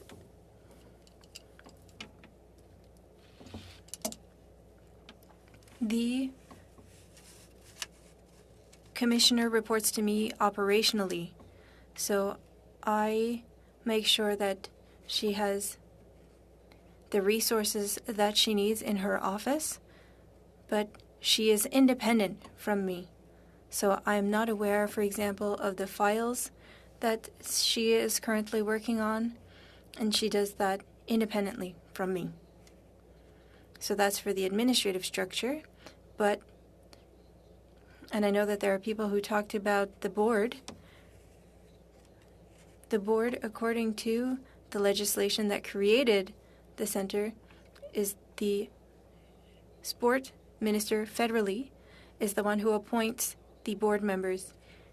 And during the creation of the SDRCC, there were 3 positions on the board for athletes, 1 for a coach, and 1 for a national federation, and 1 for a multi-sport organization. So of 12, there are 6 that come from the dispute resolution community. So it's strategic. The role is to adopt policies and to ensure that my team and I have the resources, the expertise, and the funding to fill our mandate. I have other questions. Who names the investigators for complaints? How do you assign a professional to a complaint at the SDRCC? How do you ensure to the victim that there is no conflict of interest, that professionals on their file don't have any pre-existing ties to predators or any other organizations? The investigators and arbitrators must sign a declaration of independence. They all have a code of conduct that is quite exhaustive, and we have a policy for conflicts of interest at the SDRCC that they must comply with. Are there sports arbitrators that are trained or used in order to investigate on cases of abuse? The arbitrators and the investigators are 2 different groups, because the investigators will look for information, will have interviews with victims and witnesses, and the arbitrators will come in later in the process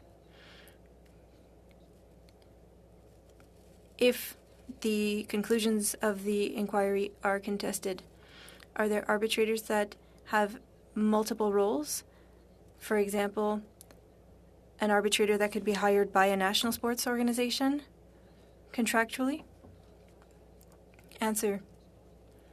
In safe sports, in the tribunal, in the safeguard tribunal, there is none. Ms. Pelletier from OSIC, are you responsible for her? As I explained earlier, operationally, yes, but functionally, no. So would it not have been interesting then for her to come with you today to share her perspective? The SDRCC was invited as an organization, and I was designated to represent the organization. Nobody requested that the commissioner be with me. I'm also concerned by the confidentiality at the SDRCC, because survivors that work with OSIC are reduced to silence. Why did you muzzle these athletes? Because I'm hearing a disconnect. I've been hearing what you've been saying, but what I'm seeing and hearing our athletes who are victims, they have all said the same thing. They don't trust the system. And this matter of confidentiality concerns me.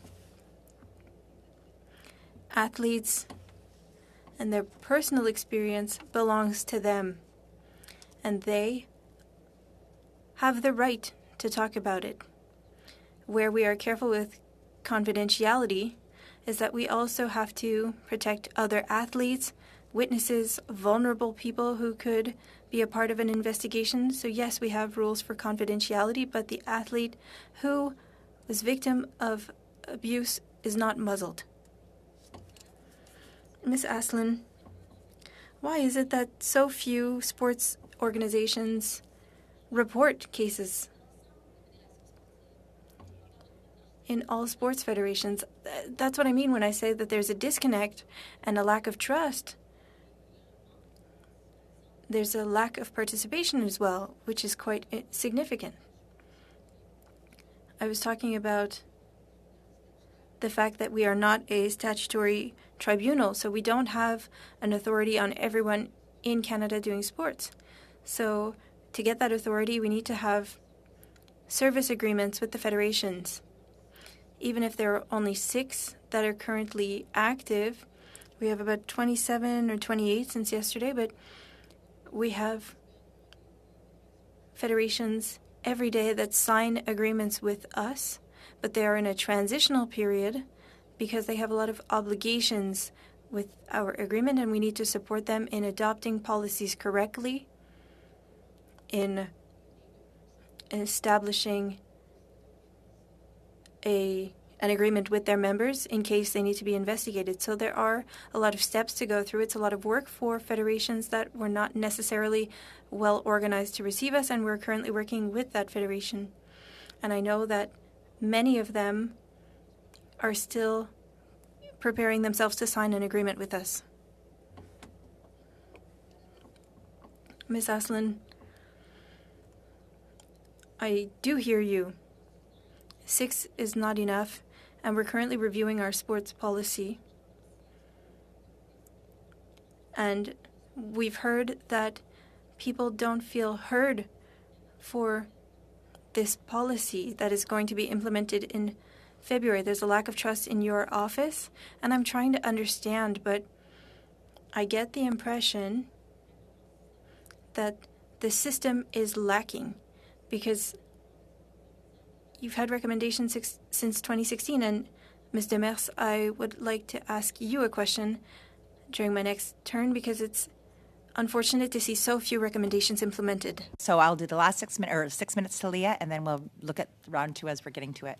Leah, 6 minutes. Thank you so much. Just because I have such a limited amount of time, I just want to thank everybody for coming today. My first question is a yes or no, and I apologize, I don't like doing those, but it is very clear for both of you, Madame Forsyth and Madame Aslin. Did I pronounce your last name properly? Okay. We've heard from a lot of witnesses about their desire to call for a federal and judicial inquiry. Do you agree, yes or no? I'll start with you, Ms. Forsyth. Yes or no? I can't give you a yes or no because it depends. We have limited funds, and I want that to go first and foremost towards prevention. So you're uncertain? Uncertain at this point. I don't know enough about it. I would say my only condition is because the commission is going to take several years, several months, like the BIN commission took more than a year and a half. In the meantime, victims need to have a place to stay. I'll tell you why I'm concerned. You spoke about how your organization, the Sports Dispute Resolution Center, is an alternative dispute resolution, and as such allows for cases to be heard quickly, not being tied up in courts and human rights tribunal. But it's clear it's not working, and yet we hear time and time again how athletes do not feel they are getting justice. So would you agree with me that the system is currently flawed? I ask that because you're also in the midst of all of these allegations coming out, and they're quite serious allegations. your organization is asking for broader jurisdictional powers and funding. It's not working, but you want broader jurisdictional powers and funding. Is that clear? I disagree. It's not working. It just started 6 months ago, and it hasn't been tested yet. So the design, by design, there are flaws, and they've been highlighted here. I spoke to them in my 5 minutes, and we need help to make sure. So one of the flaws that's very clear to me, and I say this with all respect, we're here, we're trying to figure out how to protect kids from abuse and athletes from abuse. Something that's becoming very clear to me is the lack of distance between all the people involved in the final decision making.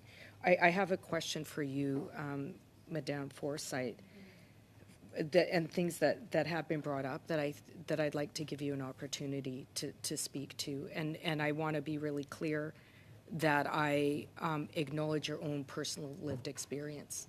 I'm just trying to understand what's going on.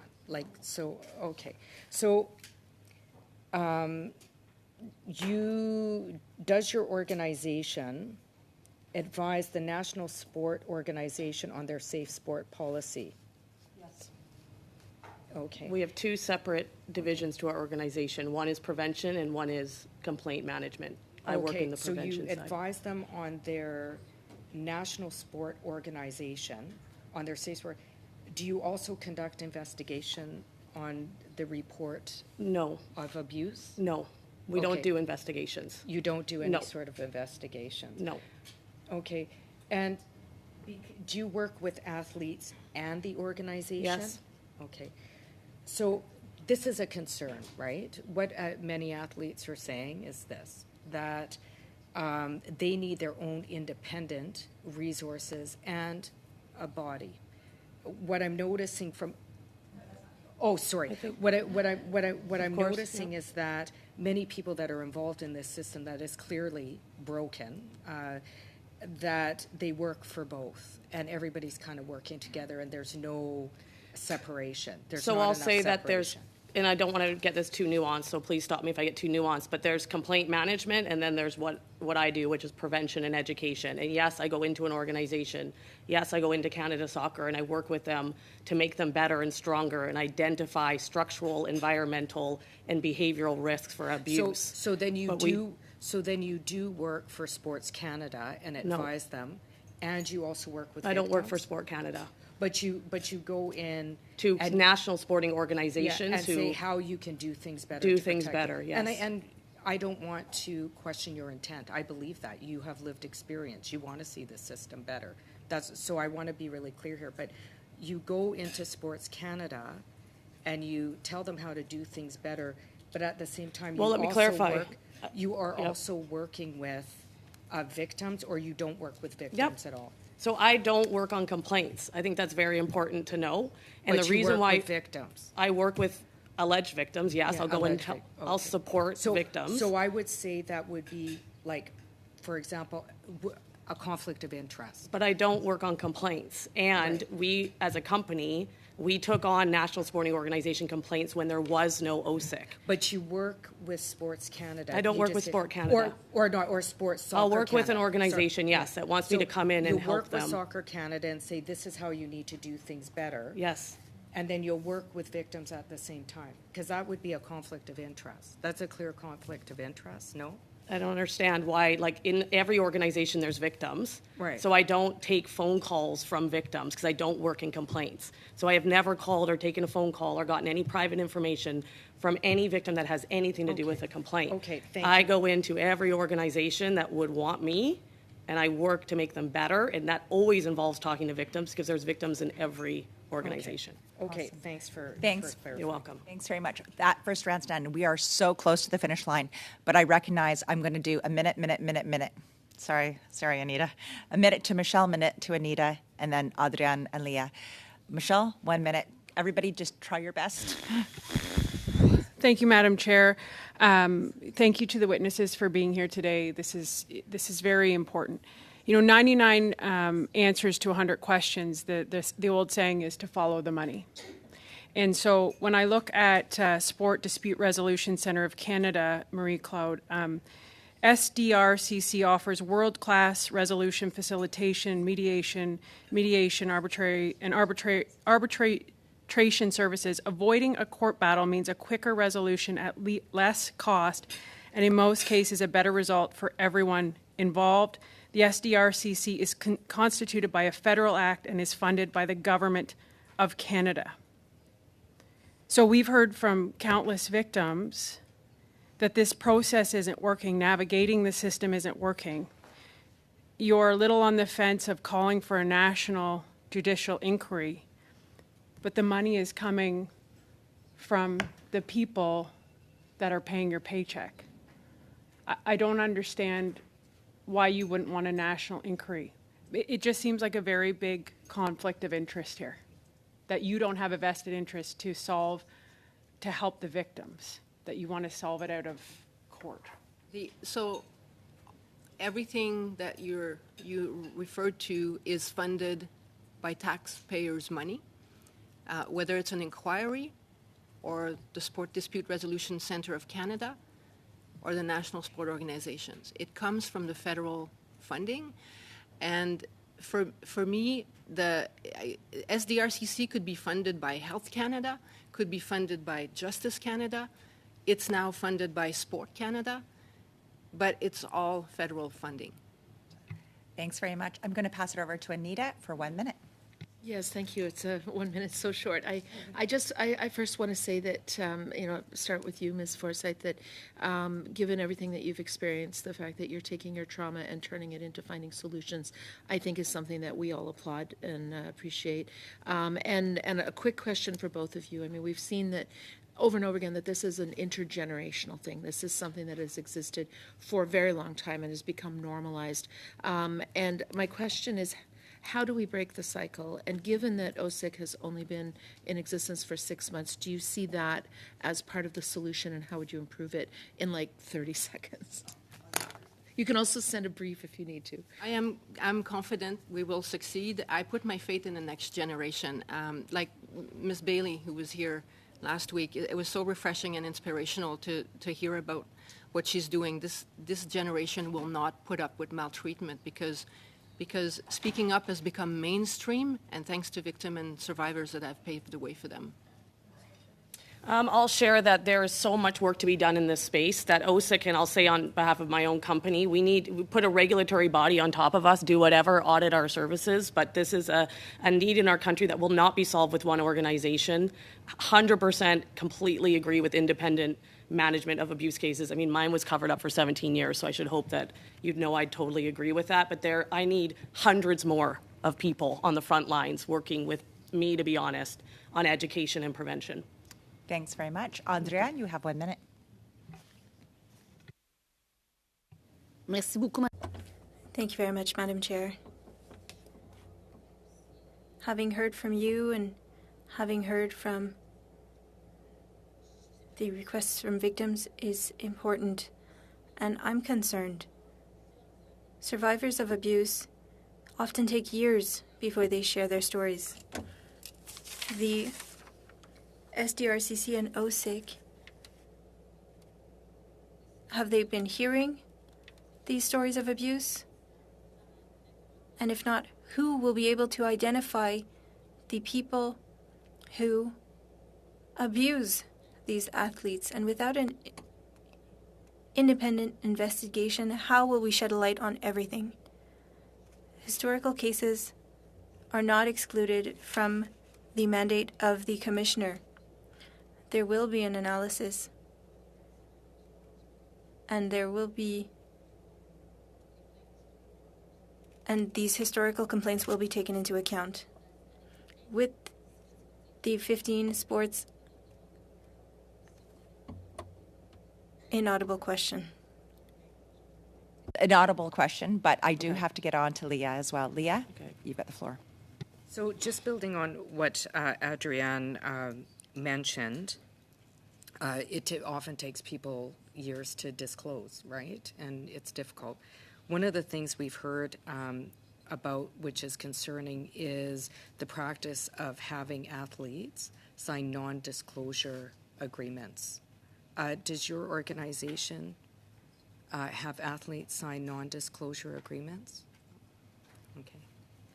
There's no, so when you're talking about, before I just want to understand this, when you were talking about confidentiality, none of it involves non-disclosure agreements, is that right? No, the confidentiality is to protect the information they receive through the investigation process, but their story is theirs and they have the right to talk about it. So no athletes in that process is obliged to sign a non-disclosure agreement. Okay, thank you. Thank you so much. I would really like to thank Alison, Marie-Claude, and Guylaine for joining us today. Just a reminder to our committee members, we'll be meeting once again on Thursday afternoon. We'll be going through lots of committee business as we're going forward from 3:30 till 5:30. Do I see a motion to adjourn? Ken? Oh, Ken, fantastic. We're adjourning for today.